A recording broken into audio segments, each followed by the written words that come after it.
भगवते वासुदेवाय।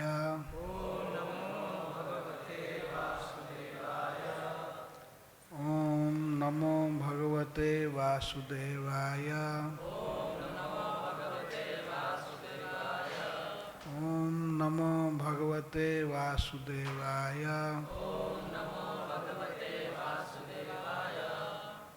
यत् यत् निरुक्तं वचसा निरूपितं धिया अक्षभिः वा मनसा उत यस्य मा भूत स्वरूपं गुणरूपं हि तत् सवै गुणापाय विसर्ग लक्षणः यद् यद् निरुक्तं वचसा निरूपितं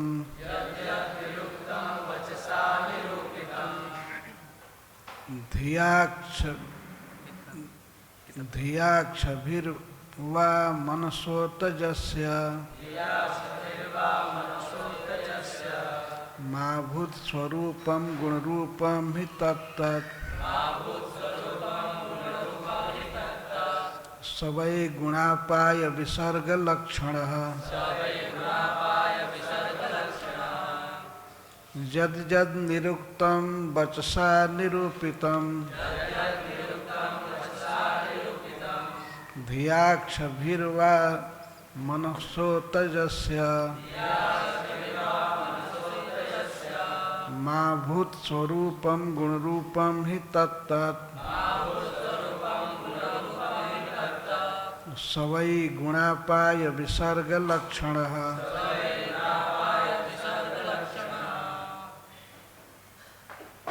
यद्यद् निरुक्तं वचसा निरूपितं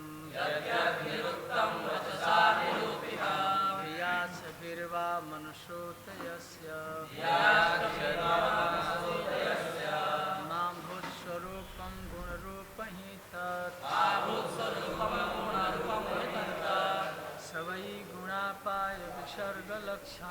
सवै गुणापाय विसर्ग लक्षणः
यद्यद् निरुक्तं वचसा निरूपितं धियाक्षभिर्वा मनसोतजस्य मा भूतस्वरूपं गुणरूपं हि तत्तत्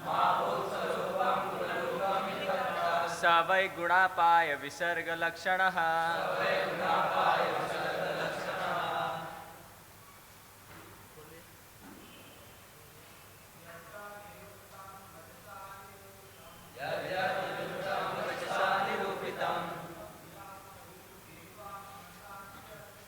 धियाक्षभिर्वा मनसोतजस्य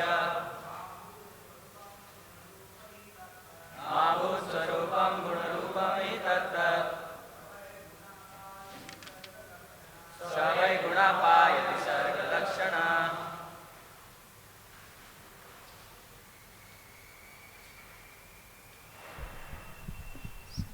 शब्दार्थ यात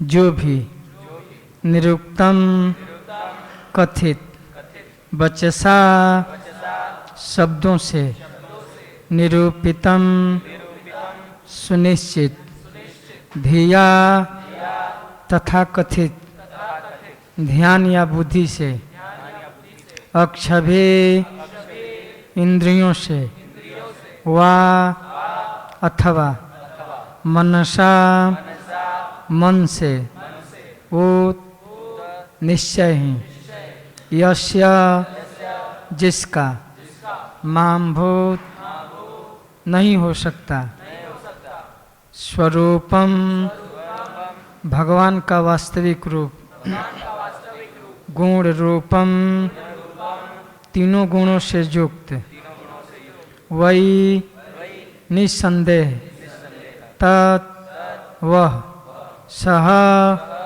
वह भगवान वही निसंदेह गुण अपाय तीन गुणों से बनी हुई हर वस्तु के संहार का कारण विसर्ग तथा सृष्टि लक्षण के रूप में प्रकट हुए। अनुवाद एवं तात्पर्य श्रील प्रभुपाद जी के। श्रील प्रभुपाद की भौतिक ध्वनियों द्वारा व्यक्त, भौतिक बुद्धि द्वारा सुनिश्चित तथा भौतिक इंद्रियों द्वारा अनुभव की गई अथवा भौतिक मन के भीतर गढ़ी गई कोई भी वस्तु भौतिक गुणों के प्रभाव के अतिरिक्त कुछ नहीं होती। इसलिए भगवान के असली स्वभाव से उसका किसी तरह का संबंध नहीं होता।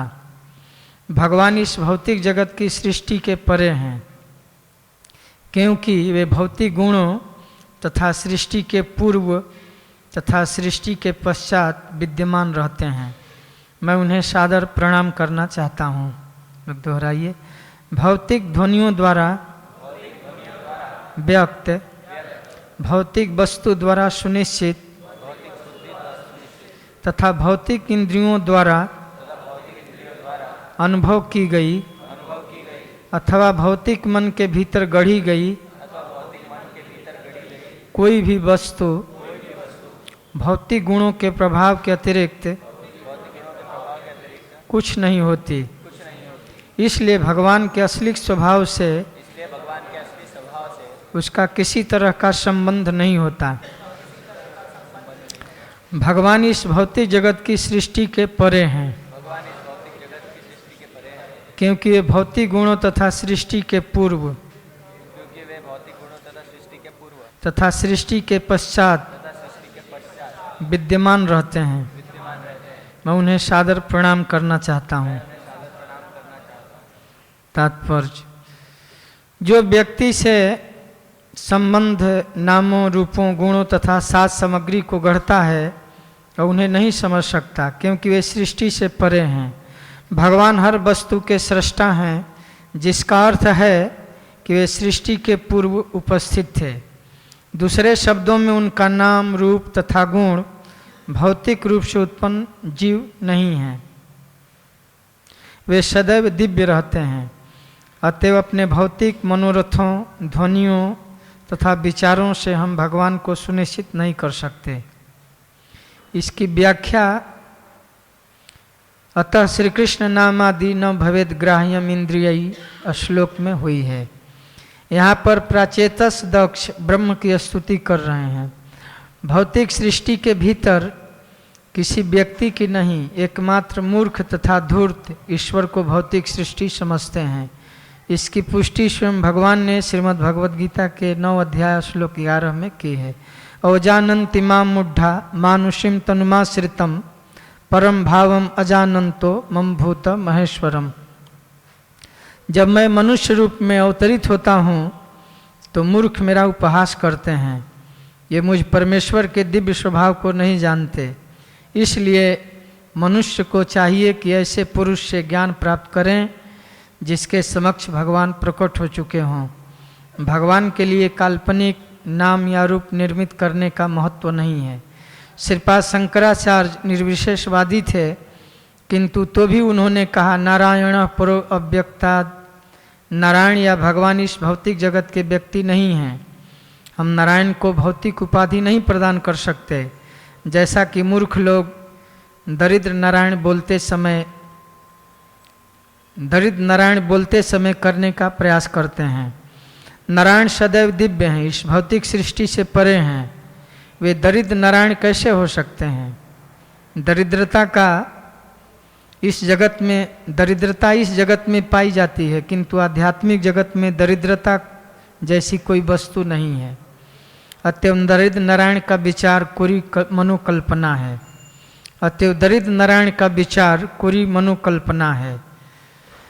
दक्ष बहुत ही सावधानी से इंगित करते हैं कि भौतिक उपाधियां पूज्य भगवान के नाम में नहीं हो सकती।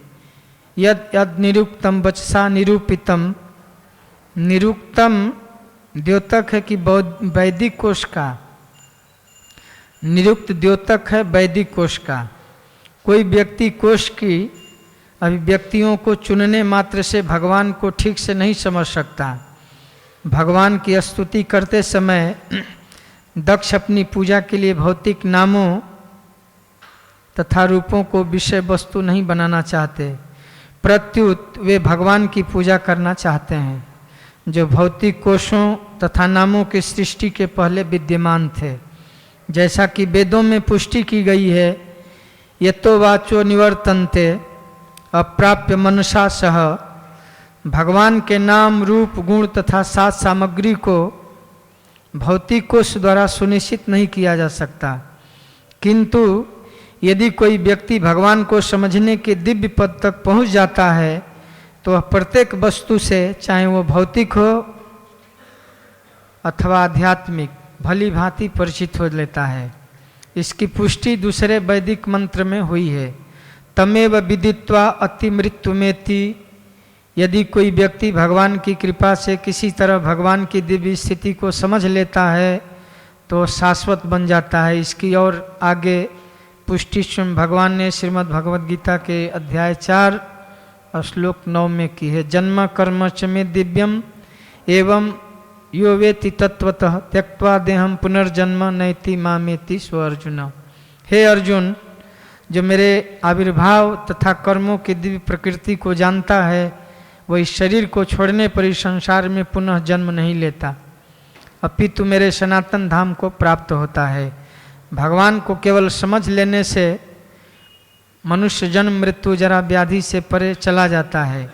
इसीलिए श्रील सुखदेव गोस्वामी ने महाराज परीक्षित को श्रीमद् भागवतम में स्कंद 2 अध्याय 1 श्लोक 5 में सलाह दी है, तस्माद् भारत सर्वात्मा भगवान ईश्वरो हरि श्रोतव्य कीर्तितव्यश्च स्मर्तव्यश्च छता भयम। हे राजा, भारत के वंशज, जो व्यक्ति सारे कष्टों से मुक्त होना चाहता है उसे भगवान का श्रवण, महिमा गायन तथा स्मरण भी करना चाहिए, क्योंकि परमात्मा नियंता तथा समस्त कष्टों से बचाने वाले हैं। श्रील प्रभुपाद की।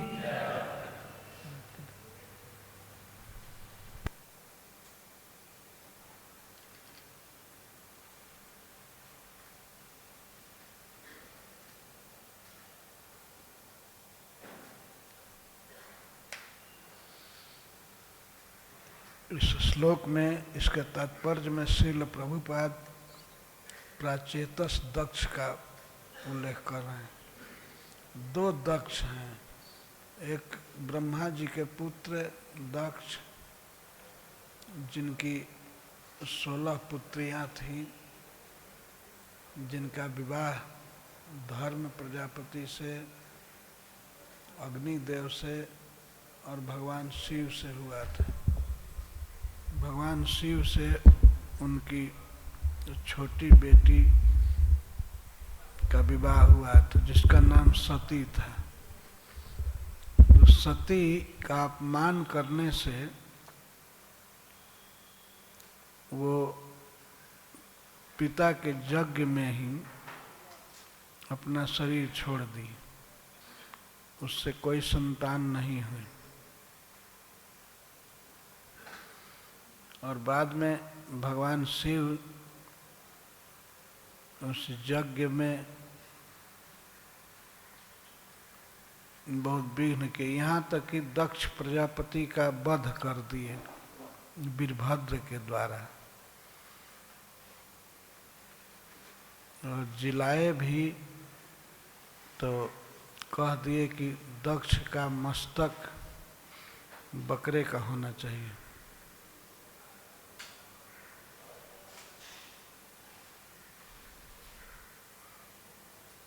दक्ष जहाँ भी जाते थे बकरे का मुख लिए हुए, तो सब लोग यही चर्चा करते थे, ये शिव का द्रोही है, इसने अपनी बेटी को मार दिया, ये पापी है। तो इससे दक्ष को बड़ा शर्म लगता था, बड़ी लज्जा आती थी, और कभी दर्पण में अपना मुख देखते थे तो बकरे का मुख अच्छा नहीं लगता था। अपजस से और इस कुरूपता से वे अपने शरीर को त्याग दिए। इसके बाद वही दक्ष पुनः जन्म लिए प्रचेताओं के यहाँ। प्रचेताओं की कथा सुन चुके होंगे, वे 10 थे, महाराज प्राचीन बरही के पुत्र। 10 ने एक पुत्र उत्पन्न किया, वो थे दक्ष। तो इसीलिए उनको प्राचेतस दक्ष कहते हैं। प्रचेता के पुत्र होने से प्राचेतस कहा जाता है। ये प्राचेतस दक्ष विंध्याचल पर्वत में बहुत बड़ी तपस्या किए। विंध्याचल इलाहाबाद के पास है। विंध्याचल, विंध्य पर्वत, उसमें बहुत वर्ष तक उन्होंने तपस्या किया। उनकी तपस्या से प्रसन्न होकर के श्री भगवान प्रकट हुए। जब भगवान के प्रकट होने पर दक्ष प्रजापति स्तुति कर रहे हैं, उसी स्तुति में से यह एक श्लोक है। इस स्तुति का नाम है हंस गुह्य स्तुति। हंस गुह्य, श्री भगवान चिन्मय हैं, सबके हृदय में रहते हैं। फिर ऐसे श्री भगवान को सभी जीव नहीं जान पाते हैं, बहुत कठिन है भगवान को जानना, क्योंकि वे चिन्मय हैं और जीव का शरीर, जीव की इंद्रियां, मन, बुद्धि जो भी है सब जड़ है। जड़ वस्तुओं से, गुणों से अप्राकृत भगवान को जानना नहीं संभव है। उसी को कह रहे हैं, यद्यद निरुक्तम वचसा निरूपितम धियाक्षभिर्वा मनसा उत्तजस्य। कोई भी जीव, चाहे देवता हो या मनुष्य,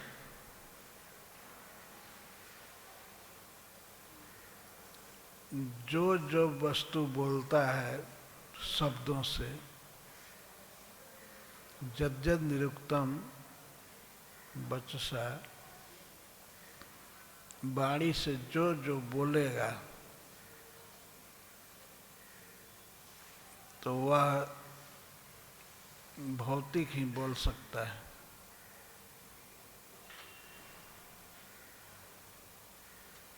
यद्यद निरुक्तम, जो जो शब्द के द्वारा बोलेगा तो गुण रूपम ही तत्त, वह भौतिक ही होगा, क्योंकि जीव के पास जो भी वाणी है वो भौतिक है।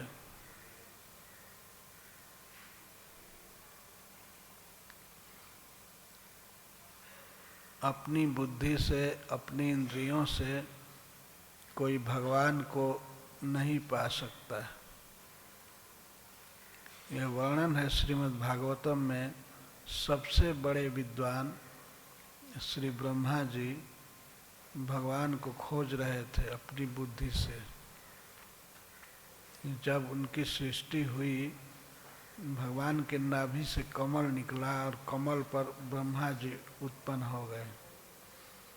तो वे सोचने लगे कुछ कारण जरूर होगा, इस कमल का मूल होगा, लेकिन वे पता लगा नहीं सके।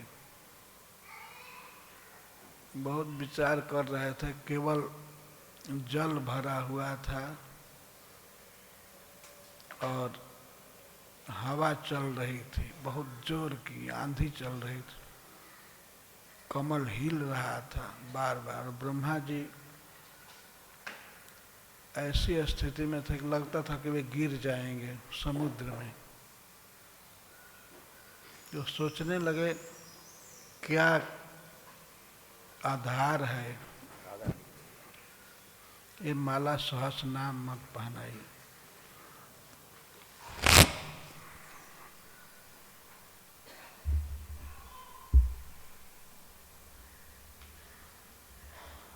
तो सोचने लगे इस कमल का मूल कहाँ है।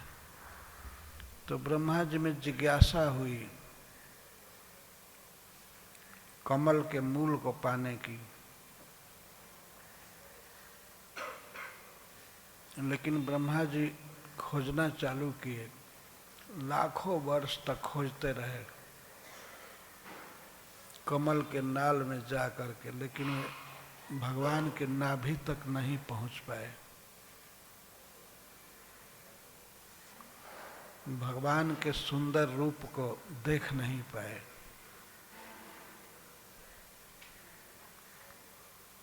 तब अंत में निराश होकर के वे लौटे वहीं पर जहाँ पर बैठे थे पहले, कमल के पंखुड़ी पर आकर के बैठे।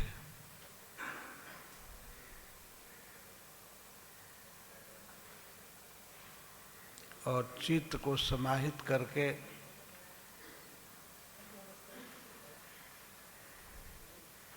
तपस्या करने लगे, ध्यान करने लगे। बहुत वर्षों तक, लाखों लाख वर्ष तक वे ध्यान किए। ध्यान से उनका चित्त शुद्ध हुआ। किस चीज का ध्यान? भगवान को तो देखे नहीं थे, फिर भी वे इसी पर सोच रहे थे कि मेरे जन्म का कारण कौन है, क्या है, मैं किससे जन्म लिया हूँ, ये कमल कहाँ से उत्पन्न हुआ है, वे सोच रहे थे। तब श्री भगवान की वाणी सुनाई पड़ी। समुद्र के तरंगों पर वाणी रिफ्लेक्ट होकर के आ रही थी। भगवान नीचे से बोल रहे थे, गर्भ समुद्र से।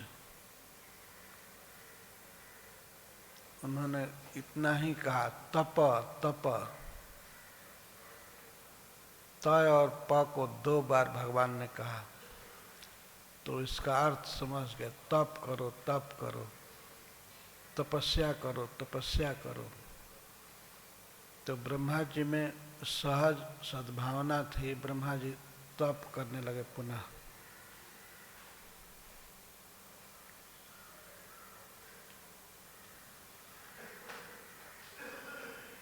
बिना खाए पिए, और कोई साथ में था नहीं, अकेले ब्रह्मा जी कमल पर बैठे बैठे तपस्या करने लगे। बहुत वर्ष तक तपस्या की।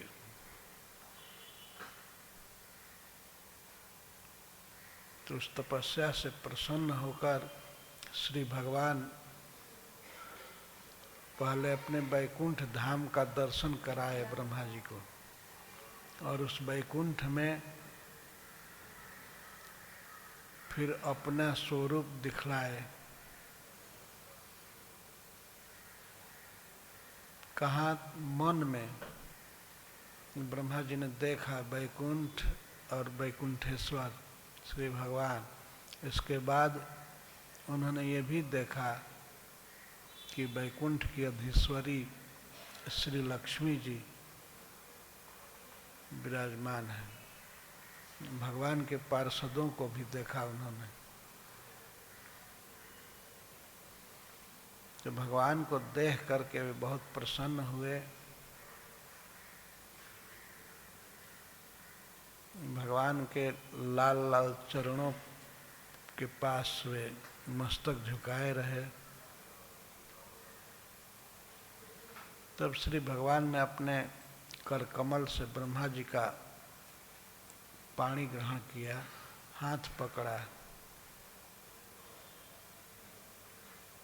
और ब्रह्मा जी को आश्वासन दिया, हे विधि, हे ब्रह्मा, तुम सारी योग्यता प्राप्त करोगे, तुम्हें सारा ज्ञान हो जाएगा। सृष्टि करने के लिए और सृष्टि करने पर सृष्टि कर्म में जो भी आसक्ति या बंधन होता है वो तुमको नहीं होगा। बहुत वस्तुएं रचोगे, संसार को रचोगे, लेकिन इस संसार में तुम्हारी कोई आसक्ति नहीं होगी, कोई बंधन नहीं होगा। तो 2 वर भगवान ने दिया। सृष्टि रचने की शक्ति और ज्ञान तुमको हो जाएगा, और सृष्टि करने के बाद भी ये अहंकार नहीं होगा कि मैं कुछ किया हूँ इसलिए मैं भोगूंगा, यह अज्ञान भी नहीं आएगा। भगवान ने स्पष्ट कहा। तब श्री ब्रह्मा जी सृष्टि किए। उनके द्वारा रचा हुआ है जगत बहुत काल से चल रहा है। तो श्री ब्रह्मा जी सबसे पहले सृष्टि किए उस कमल के फूल के पंखुड़ियों से इस विश्व का निर्माण किए, सब चीज लिए। ब्रह्मा जी के पास और कोई साधन नहीं था, कहाँ से कोई वस्तु लेते। मान लीजिए कोई नगर बनाना है, किसी प्राणी का शरीर बनाना है, तो ब्रह्मा जी के पास कोई मटेरियल था नहीं, वो कमल था। उसी में ब्रह्मा जी ने बहुत से लोगों की कल्पना की और प्राणियों के शरीर का निर्माण। मूल मटेरियल कमल ही था जो भगवान से जन्म लिया था। तो सृष्टि के मूल कारण भगवान है। तो जो कुछ भी कमल में था, तो यद्यपि भगवान से जन्म लिया कमल, लेकिन वो भौतिक था। और उसी भौतिक कमल से श्री ब्रह्मा जी ने सभी प्राणियों का शरीर बनाया। देवता का शरीर, दानव का शरीर, मानव का शरीर, सबका शरीर भौतिक बनाया। और शरीर बनाने के बाद श्री ब्रह्मा जी ने उसमें दिमाग फिट किया, तो दिमाग भी भौतिक था, मन नहीं, बुद्धि फिट किया, आँख फिट किया, ये सब भौतिक, स्पिरिचुअल कुछ था नहीं। ये भौतिक जगत की सृष्टि किया। और इसी भौतिक आँख से, बुद्धि से, मन से, वाणी से जीव कुछ बोलता है, सोचता है, देखता है। तो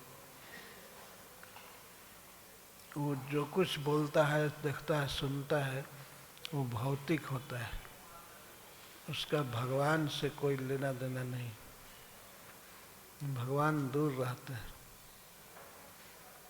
तो इसीलिए दक्ष प्रजापति कह रहे हैं माँ भूत स्वरूपम गुण रूपम ही तत्त। वो भगवान का स्वरूप नहीं हो सकता है। जो जीव कुछ बोलता है, कुछ सुनता है, देखता है, अक्ष भी इंद्रियों से जो कुछ देखता है, सुनता है, बोलता है, सब भौतिक होता है। इसीलिए यदि भगवान का सही वर्णन जानना है मनुष्य को, तो भगवान से साक्षात सुनना चाहिए। श्री भगवान गीता में बोले हैं, वह भी शब्द है, गीता भी शब्द है, लेकिन गीता या स्वयं पद्मनाभस्य मुख पद्मात् विनिसृता, स्वयं पद्मनाभ भगवान के मुख कमल से निकला शब्द है, दिव्य है। तो अन्य पुस्तकों जैसा कभी नहीं समझना चाहिए कि ये भगवत गीता भी एक पुस्तक है। ये साक्षात भगवान की वाणी है, जिसमें कोई भ्रम, प्रमाद, विप्रलिप्सा आदि दोष नहीं है। किसी भी भौतिक विचार वाले व्यक्ति के वाणी में 4 दोष होता है। भ्रम, प्रमाद, विप्रलिप्सा और कर्णापाटव। भ्रम का अर्थ है ठीक नहीं समझना।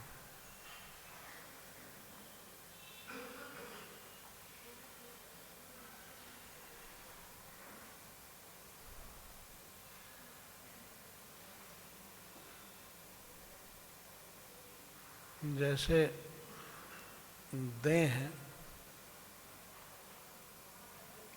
आत्मा नहीं है, लेकिन फिर भी इस संसार में सभी जीव इसी भ्रम में हैं कि मैं यह देह हूँ।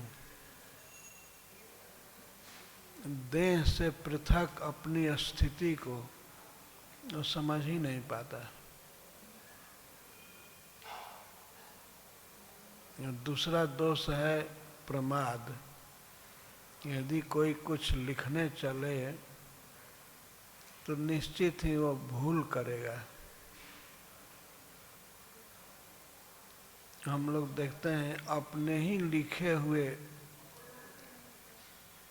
विषय पर बाद में विचार करते हैं तो अपनी गलती अपने आप पा लेते हैं। यहाँ ये गलती हो गई, ये गलती हो गई। तो ये मनुष्य का स्वभाव है।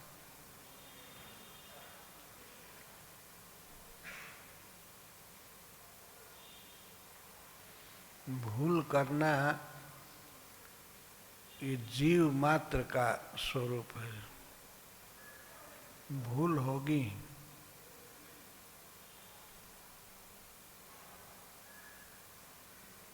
तो जिससे भूल हो सकती है, जिसमें भ्रम हो सकता है, उस व्यक्ति के कुछ लिखने से या बोलने से कैसे उसको प्रमाणित माना जा सकता है?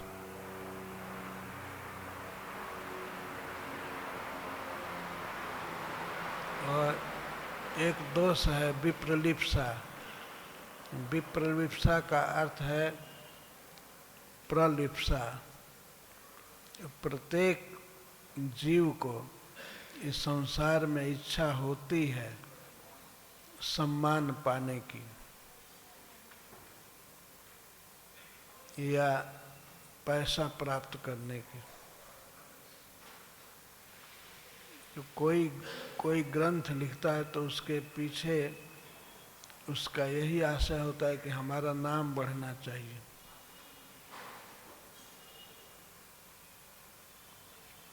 हमको पैसा मिलना चाहिए। लेकिन श्री भगवान गीता का उपदेश किए, भगवान का कोई आशय नहीं था, कोई पैसे की या मान की इच्छा नहीं थी।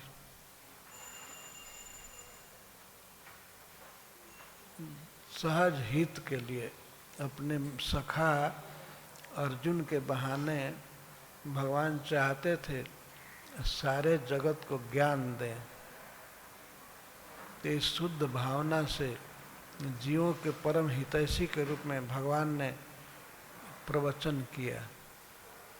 वो भी फुर्सत नहीं थी भगवान को। किसी तरह से अर्जुन ने युद्ध रोक दिया कुरुक्षेत्र में, तो थोड़ा समय मिल गया भगवान को, तो उन्होंने प्रवचन किया। अर्जुन के रथ पर बैठे बैठे युद्ध रुका हुआ था, इसलिए भगवत गीता का प्रवचन करने लगे। यदि युद्ध नहीं रुका होता तो पता नहीं है कोई गीता आई होती कि नहीं।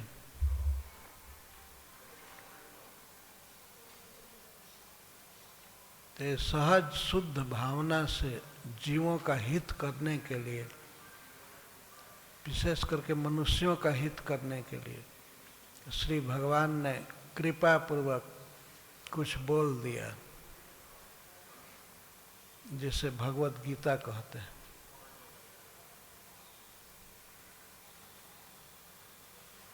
तो भगवान के इस वाणी में कोई भी 4 प्रकार का दोष नहीं है, शुद्ध है। परंतु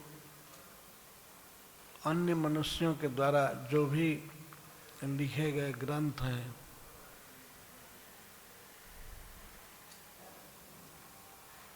वे भौतिक बुद्धि से लिखे गए भौतिक शब्द व्यक्त हैं। वे भगवान का वर्णन नहीं कर सकते, हो ही नहीं सकता। जैसे सपना में कोई व्यक्ति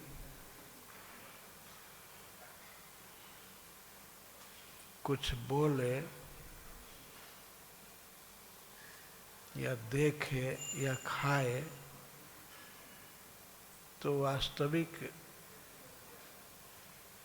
उसका स्वरूप नहीं होगा। सपना में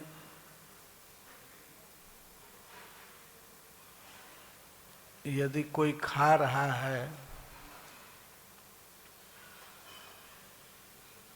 तो ऐसा नहीं है कि पेट भर जाएगा।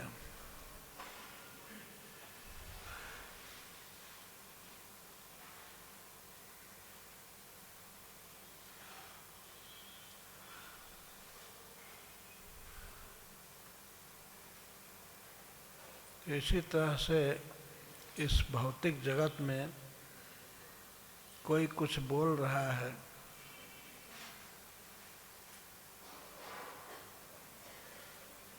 तो वास्तविक जागृत जीवन का वर्णन नहीं है।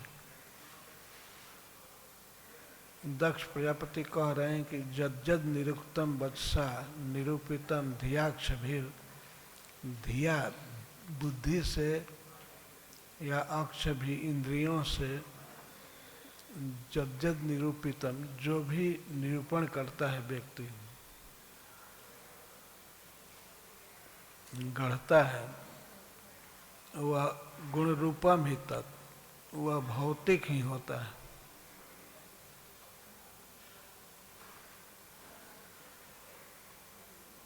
एक प्रश्न हो सकता है कि हम लोग जो बोल रहे हैं महामंत्र, यह भी क्या भौतिक है?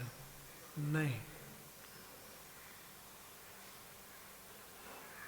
जब भगवान या भगवान के शुद्ध भक्त बोलते हैं तो वो वाणी भगवद गीता के समान शुद्ध होती है, भौतिक नहीं होती।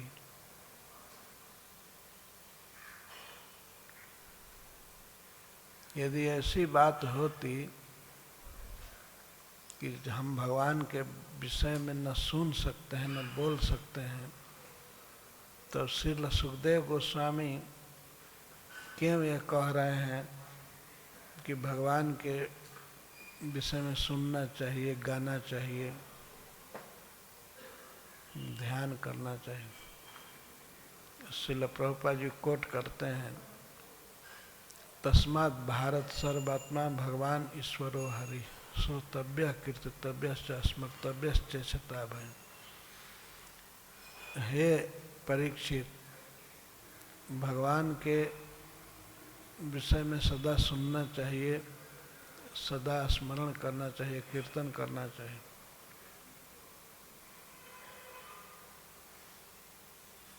तो यह सिद्ध करता है कि ये शब्द श्रीमद् भागवतम और महामंत्र आदि जो भगवान के नाम हैं वे दिव्य हैं, ये भौतिक नहीं है। इन शब्दों के सुनने मात्र से भगवान को हम पा सकते हैं। श्रीमद् भागवतम को सुनने के लिए कहा गया है, बार बार सुनना चाहिए। इस तरह से सुनते सुनते हमारा अस्तित्व शुद्ध हो जाएगा, हृदय शुद्ध हो जाएगा, हम भगवान को देख सकते हैं, भगवान के चरण कमल पकड़ सकते हैं।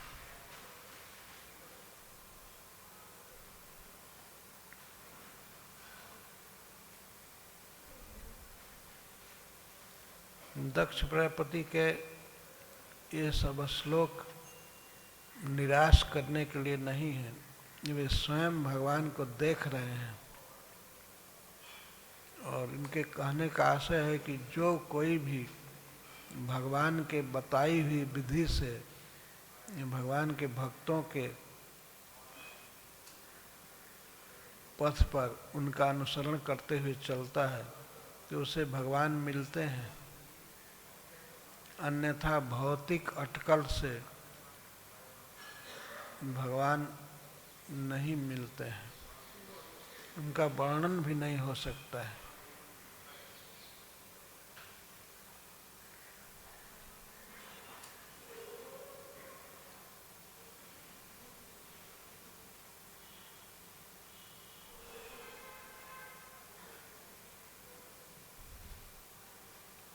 इसीलिए श्रीधर स्वामी अपने भागवत की टीका में लिखे हैं, ये भगवान से कहते हैं, हे भगवान, आप परमात्मा के रूप में सबके हृदय में रहते हैं, सबके हृदय में रहते हैं, परंतु फिर भी आपसे किसी भी जीव का कोई हित नहीं हुआ। अनादि काल से भगवान हृदय में हैं, फिर भी संसार वृक्ष का एक पत्ता भी नहीं कटा। और भगवान का नाम ऐसा है कि क्षण भर के लिए भी यदि जिह्वा पर आ जाए, हरे कृष्ण उच्चारण कर दें तो क्षण भर के लिए आ जाए,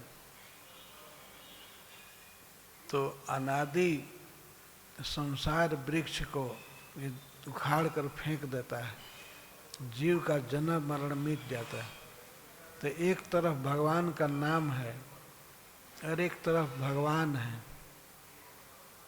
भगवान सब जीवों के हृदय में है, परंतु भगवान से संसार वृक्ष का एक पत्ता भी नहीं कटा है। अनादि काल से हैं, सदा हैं, सब समय रहते हैं। तो आपसे संसार वृक्ष का एक पत्ता भी नहीं कटा, और आपका नाम एक सेकंड के लिए भी जिह्वा के अग्रभाग पर आ जाए तो संसार वृक्ष को उखाड़ कर फेंक देता है। तो आप ही बताइए हे प्रभु, कृष्ण से कहते हैं, आप ही बताइए कि आपका नाम जपा जाए कि आपका ध्यान किया जाए, किससे फायदा है जीव को? ध्यान करके करेंगे क्या? वो कहते हैं कि अनादि काल से सब समय आप तो हृदय में ही हैं,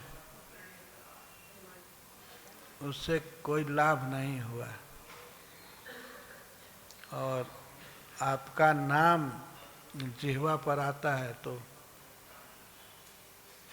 जन्म मरण के प्रवाह को समाप्त कर देता है। तो आप ही बताइए कि आपका नाम जपा जाए कि आपका ध्यान किया जाए। निश्चित ही भगवान कहे होंगे कि नहीं, नाम जप किया जाए। इसीलिए वे आए कलयुग में भगवान चैतन्य महाप्रभु बन करके, और अपना नाम जपने का, गाने का उपदेश किए, स्वयं गा गा करके।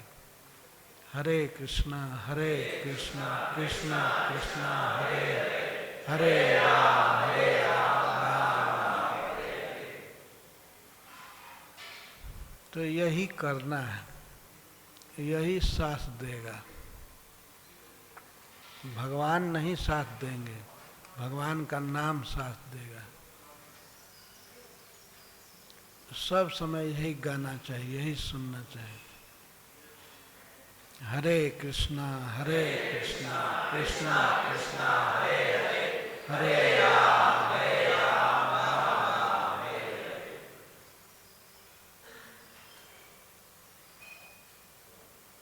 भगवान को जानना बड़ा कठिन है, पाना भी बहुत कठिन है, लेकिन कुछ विधियां हैं इस युग में, खास करके भगवान के नाम का उच्चारण ऐसी विधि है जिसके द्वारा भगवान सुलभ है।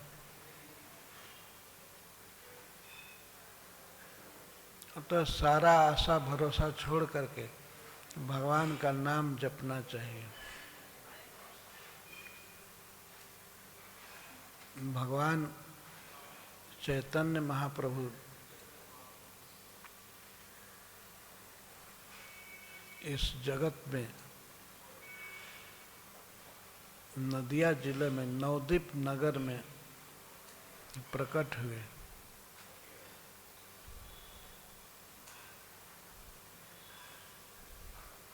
भगवान का सबसे निकटतम और सबसे उदारतम अवतार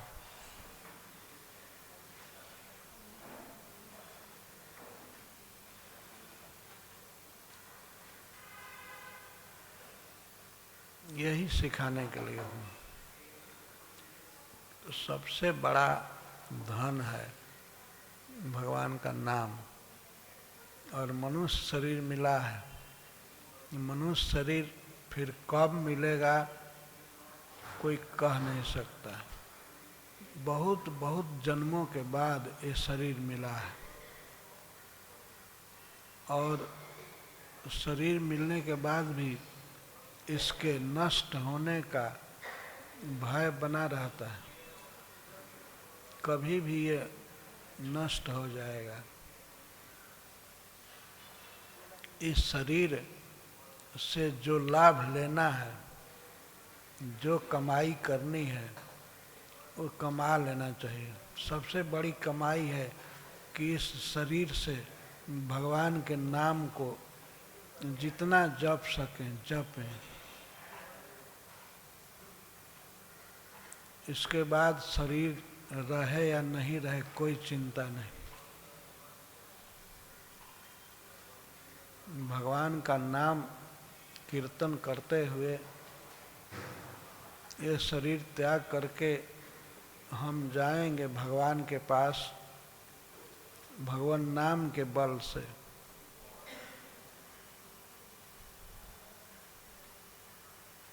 तब इस मानव शरीर का सदुपयोग माना जाएगा। सही, जिस काम के लिए शरीर मिला वो काम कर लेना चाहिए। वही काम है भगवान का नाम जपना। बहुत दुर्लभ अवसर दिया है भगवान ने।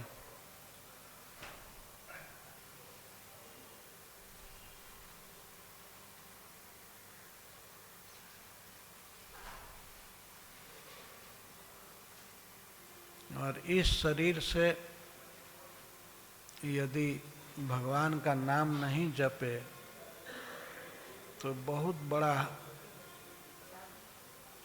बड़ी हानि होगी। उपनिषद कहता है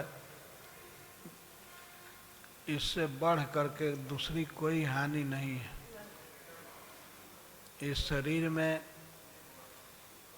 यदि भोग नहीं मिला, सम्मान नहीं मिला, धन नहीं मिला तो कोई बात नहीं।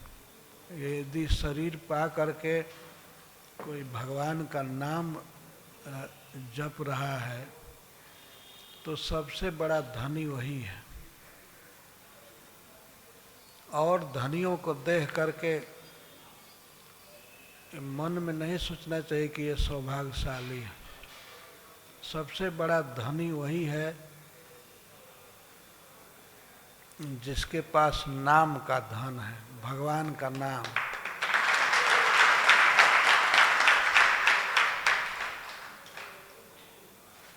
मीराबाई ने गाया है इसको, पायजी में तो राम नाम धन पायो। ये भगवान का नाम सबसे बड़ा धन है वास्तव में।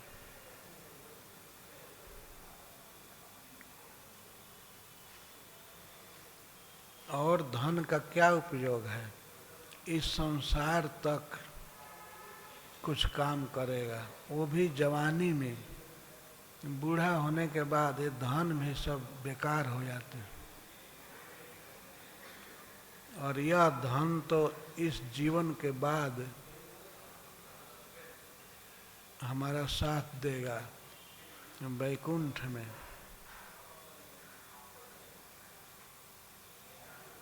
जन्म मृत्यु से पार कर देगा। और धन जन्म मरण में ही रख देता है।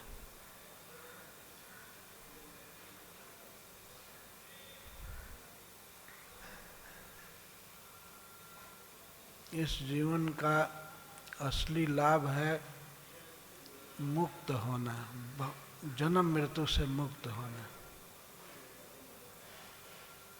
बारंबार जन्म हो रहा है, बारंबार मृत्यु हो रही है।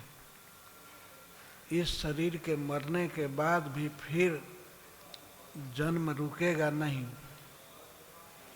फिर दूसरा जन्म मिलेगा, फिर मरण होगा, फिर जन्म, फिर मरण।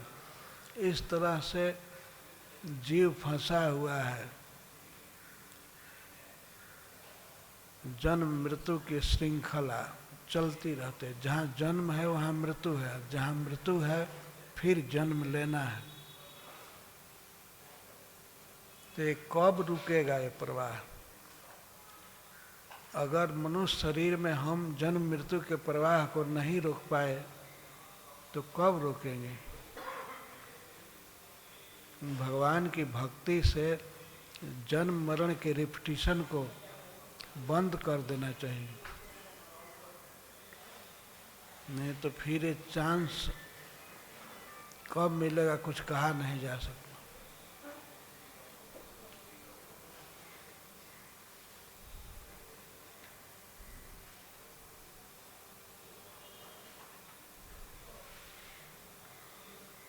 फिर केवल पछताप रह जाता है, पछतावा।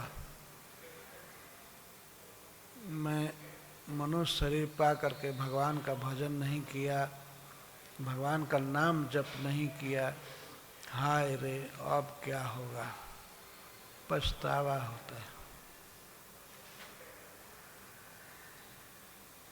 ये मनुष्य शरीर में जब तक जवानी है, जब तक शरीर सक्षम है, खूब जप करना चाहिए, भगवान को प्रणाम करना चाहिए। और सुविधा है, अगर पढ़ने की शक्ति है, आँख ठीक है, तो श्रीमद् भागवतम पढ़ना चाहिए। और कर्णेंद्रिय ठीक से काम कर रही है तो सुनना चाहिए खूब। इस तरह से हमारा जीवन सार्थक होगा। जय श्रील प्रभुपाद।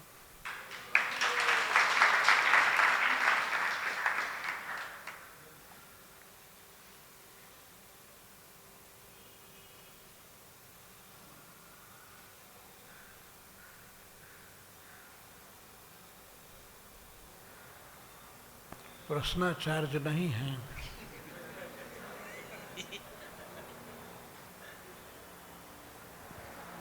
हरे कृष्णा। धन्यवाद महाराज। हाँ महाराज, आपने बीच में बताया कि जैसे ब्रह्मा जी हैं तो भगवान ने उनको कहा कि एक वर दिया कि आपको कभी अभिमान नहीं होगा और आप कभी ये भौतिक आसक्ति में फंसेंगे नहीं। तो हम ये भी सुनते हैं कि हम सब ब्रह्मा थे एक समय और हम वहाँ पर परफेक्ट अपना जीवन परफेक्ट नहीं कर पाए और फिर फंस गए और आ गए। तो आप ये सोचते हैं, कौन आपको बता दिया? हम ब्रह्मा थे, ये कौन बताया? और हमने ऐसे शायद ऐसे पढ़ा है कि जब जीव का पतन होता है तो सबसे पहले वो ब्रह्मा ही बनते हैं, उसके बाद फिर और नीचे आते जाते हैं। ये गलत है।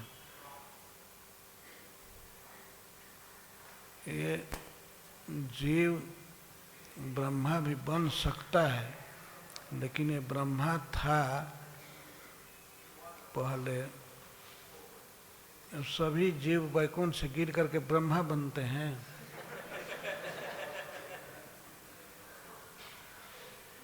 ये कैसी कल्पना है?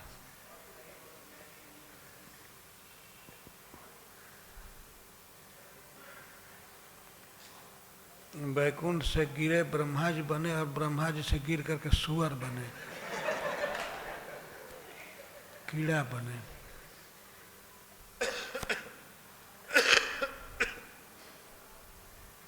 कैसे कैसे वाक्य पढ़ लेते हैं आप लोग, कहाँ पढ़ते हैं? पढ़ करके सोचते नहीं है कि ये क्या कह रहा है।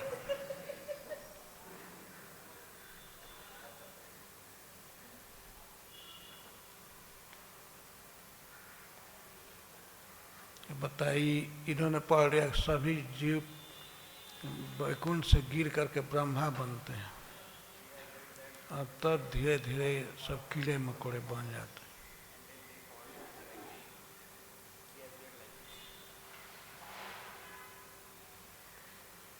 Hare Krishna Maharaj, Bhajan Ryan Das over here. I have a question. Hello Maharaj. You didn't recognize me in saffron. Very nice class. I appreciate the focus on chanting the holy name. I have one question, because you're saying, what is the use on meditating on the form? What has been the use? It's the name, it's the name, it's the name. My question is then, why did Prabhupada establish deities, beautiful murtis, all over the world? Prabhupada ji ने DT स्थापित किया कि हम भगवान को देखें, बार बार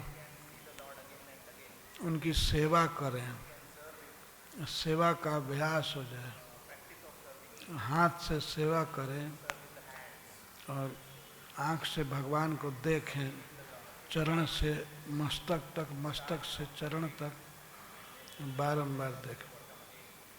भगवान को देख करके हम प्रणाम करें, भगवान की सेवा करें, यह सब जरूरी है।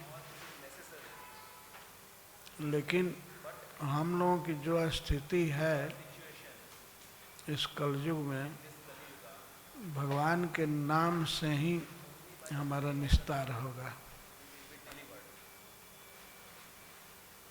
यह भी श्रील प्रभुपाद जी ने कहा है, कोई भी पूजा भगवान के नाम से युक्त होती है। भगवान की सेवा करते हैं पर कीर्तन करते हुए, श्रृंगार करते हैं, भगवान का नाम लेते हुए करते हैं। भगवान के नाम के बिना और सब साधन बेकार होते हैं।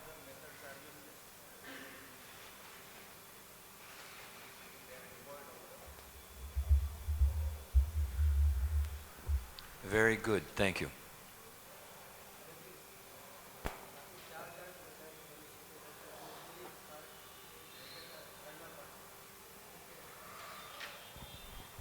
करण का अर्थ है इंद्रिया और अपाटव का अर्थ है अपटुता। किसी की इंद्रियें पूर्ण सक्षम नहीं है किसी विषय को पकड़ने के लिए, यहाँ तक कि भौतिक चीज को भी। जैसे यदि किसी बहुत पढ़े लिखे व्यक्ति से पूछिए सूर्य कितना बड़ा है, तो वो कहेगा ये तो केवल एक थाली के बराबर है। लेकिन सूर्य वास्तव में पृथ्वी से भी बड़ा है, पर अपनी इंद्रियों से हम उसकी बड़ाई को देख नहीं पाएंगे। तो यही है इंद्रियों की अक्षमता, अपटुता। एक इंद्रिय दूसरी इंद्रिय का काम नहीं कर पाती है। जैसे आपके दाल में यदि बहुत ज़्यादा नमक पड़ गया है तो आप कान से सुन करके नहीं समझ पाएंगे। उसको एक बर्तन से दूसरे बर्तन में गिराइए और आवाज़ होगी, तो आवाज़ से आप उसमें नमक ज़्यादा है इसको नहीं जान पाएंगे। उसको कैसे जानेंगे? जब जिह्वा पर रखेंगे। तो एक इंद्रिय दूसरे इंद्रिय का काम नहीं कर पाती है, करते भी है तो परफेक्ट नहीं।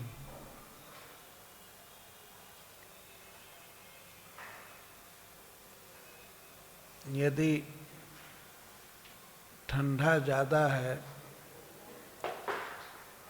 तो आप देख करके नहीं जान सकते हैं,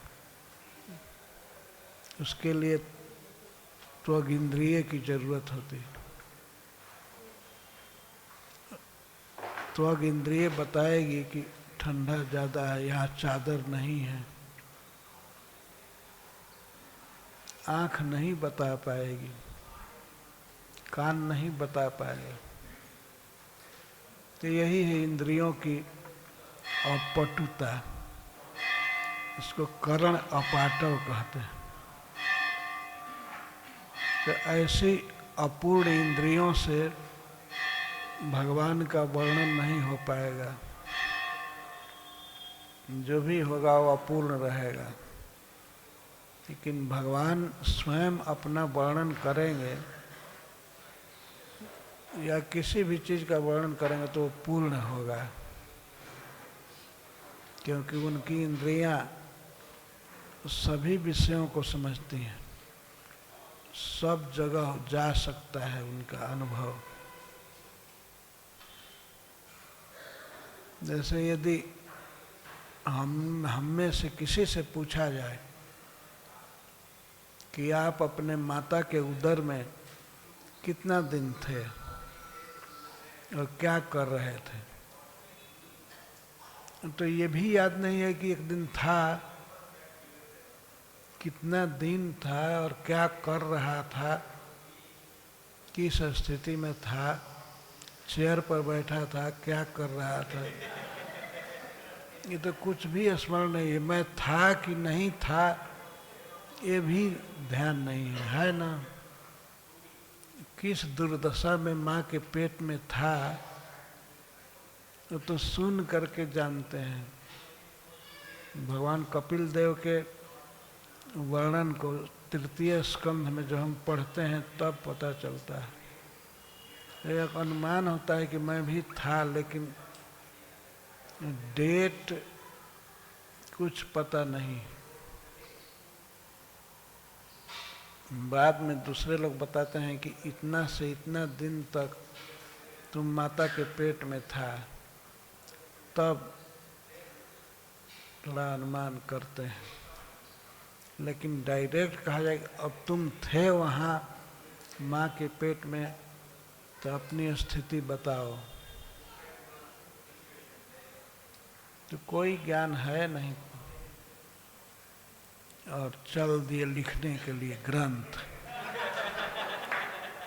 जैसे उन्होंने कहा ना कि पहले ब्रह्मा बनते हैं सभी जीव, देख लिए ब्रह्मा बनते हैं।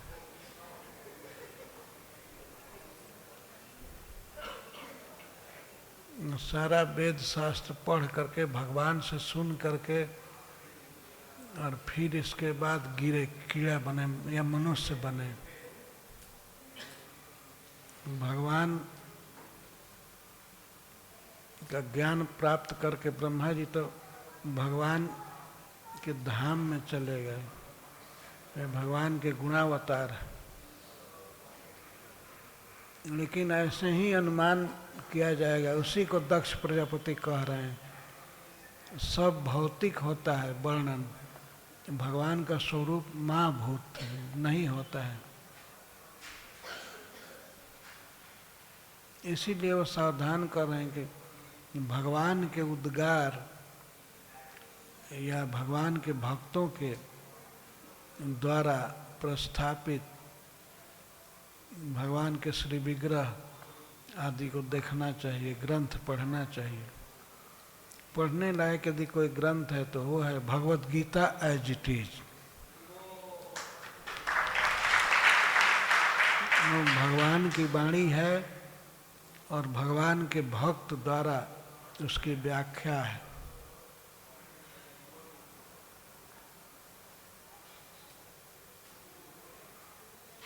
अब ऐसा नहीं है कि Bhagavad Gita as it is के समान दूसरे ग्रंथों को पढ़ा करें। गीता पर अन्य भी बहुत सी टीकाएं हैं।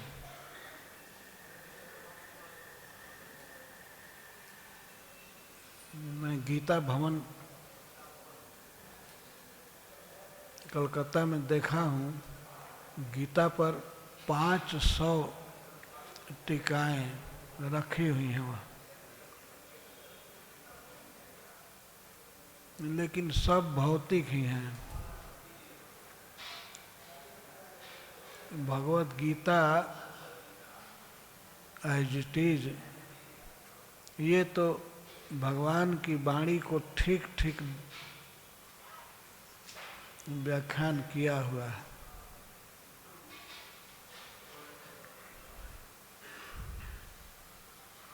मैं इसलिए नहीं कह रहा हूँ कि मैं प्रभुपाद जी का प्रेमी हूँ, इसलिए नहीं, इसलिए कि भगवान की वाणी को बिना विकृत किए रखी गई है। उसमें न कुछ बढ़ाया गया है न कुछ घटाया गया है। जैसे भगवान ने कहा है, भगवान कहे हैं कि मन मना भाव मद भक्तो मद्याजी माम नमस्कुरु, तो वही बात सिखाई गई है। कृष्ण में मन लगाओ, कृष्ण को प्रणाम करो, कृष्ण का भक्त बनो। इस Bhagavad Gita as it is ने ही सारी दुनिया में कृष्ण का भक्त बनाया है।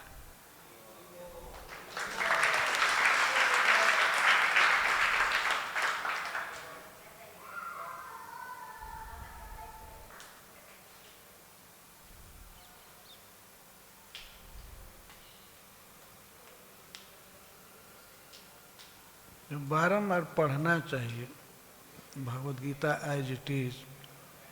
इससे संदेह नहीं रहेगा और इस प्रकार के प्रश्न नहीं उठ पाएगा।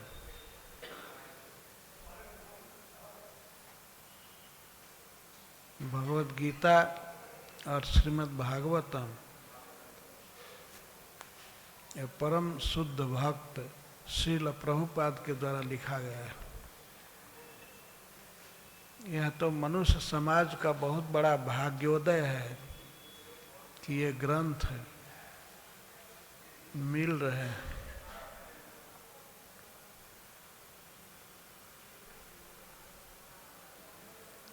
पढ़ना चाहिए। सब समय साथ देंगे, अपने घर में रहेंगे, कभी भी कोई पढ़ेगा तो उनसे प्रकाश मिलेगा।